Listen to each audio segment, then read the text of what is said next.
po solid song. Samahan po ako sa number 5. Salvation of letter B po. Nakapatay na kayo. Ano nga po pala ang eternal security? Ang eternal security po ay one sees always with. Okay ba? Samahan po sa Can 5:30. Iba yun sa kanya. Sa basa po. Dali, saan pa sa... Sinabi ni Jesus. Ay, nakasave. Ayaw ba sa akin? Loisa. Search the scripture for in them ye think that ye have eternal life, and they which testify of me. Yung mga binigay po ng Diyos kay Kristo, kailanman po ay hindi na ngayon mawawala.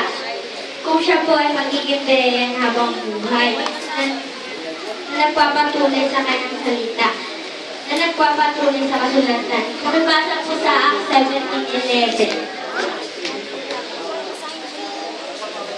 Dali, isip mo na lang sa ibang ano sa USB.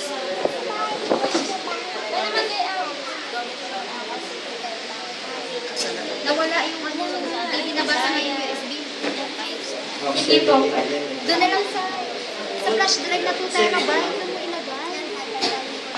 These were more noble than of Thessalonica, and that they received our little readiness of mind and search the scriptures daily, whether those things were so. Yun nga ba yung sabihin niya, dapat po ay magsuyalwat ka. Kung tunay po ang mga gawa na ito. Ito po ay katangian ng isang mayroong eternal security. Dapat po hindi siya lukewarm, siya po ay bereyan.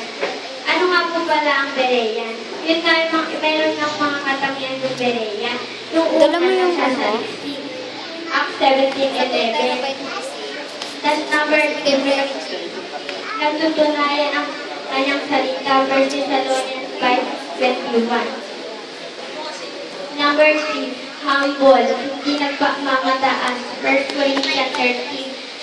Yung pangapat po, content for the faith, Jude 3. Number 5 po, open for correction po. Salamat po. Palakpakan po natin ang Panginoon.